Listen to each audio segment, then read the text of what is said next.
Assalamu alaikum. Welcome back to today's session of reading from Hussein's Revolution. I'm just going to continue where I left off. Bismillahirrahmanirrahim.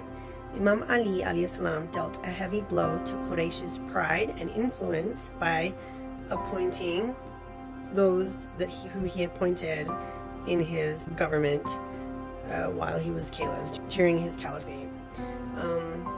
As I mentioned in the previous part, he kept some of those who were appointed by Uthman in their positions.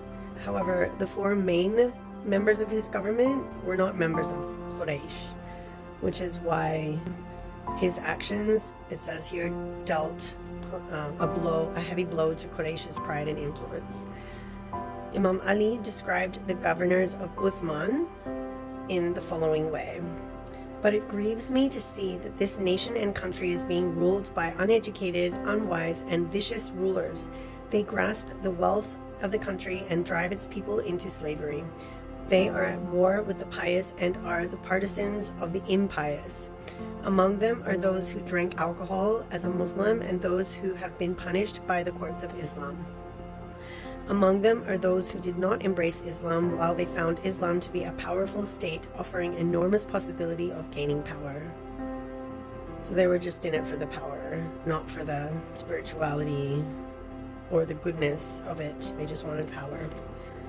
Imam Ali alayhi salam called for equality among all Muslims in regard to legal rights and obligations. There were cultural preferences in pre-Islamic times that the Prophet ﷺ ended through his message. However, these preferences were reinstated during the rule of Uthman. These preferences allowed Quraysh, which had a prime status in pre-Islamic Arabia, to once again reach a status of dominance over all others for no reason other than bloodline. They began to show their vanity and express contempt for some of the most prominent figures in Islam. Imam Ali alayhi salam once again eradicated these differences.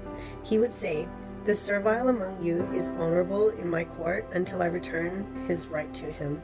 The powerful is weak in my court until I take from him the rights of others against which he transgressed."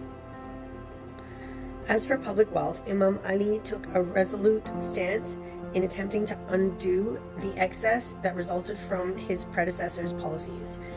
His reforms centered around two major concerns: the distribution of public wealth and the vast wealth that was amassed by some through illegitimate means. In some of his first sermons as a political leader of the Muslim nation, he announced that he will confiscate the great wealth that the aristocrats amassed illegitimately.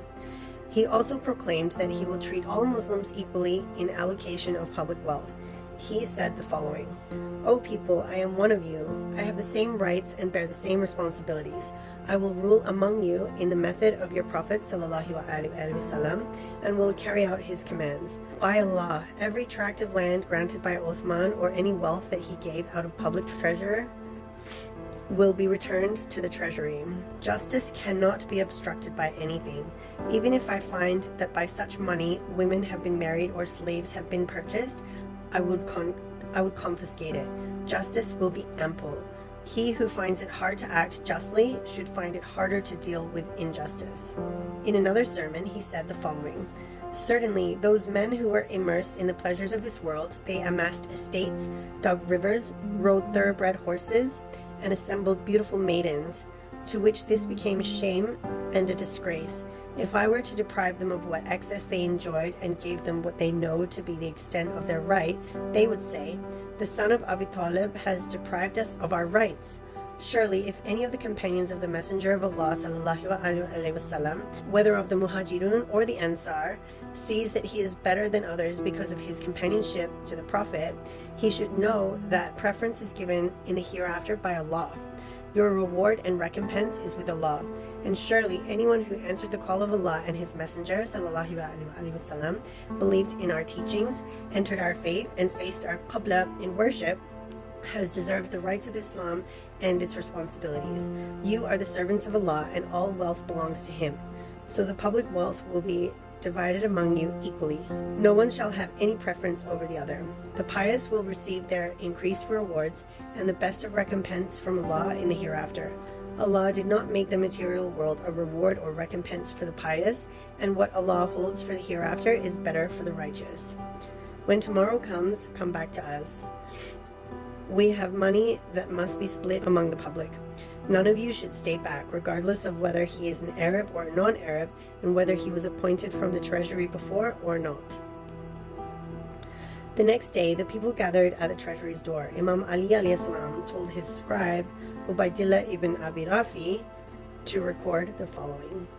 Begin with the Muhajirun and call them to receive their portion. Give each of them 3 dinars. Then call the Ansar and give them all the same amount. Do the same with everyone that comes to you, whether he is red or black. Sahal ibn Hunayf objected, saying, This man was my slave yesterday, and I only freed him today. Imam Ali alayhi salam replied, We will give him as we give you. Each of them was given 3 dinars. No one was given preference over any other. There were only a handful of individuals who did not attend and receive their share, including Talha, Zubair, Abdullah ibn Omar, Sa'id ibn al-As, and Marwan ibn al-Hakim, amongst others from Quraysh and their tribes.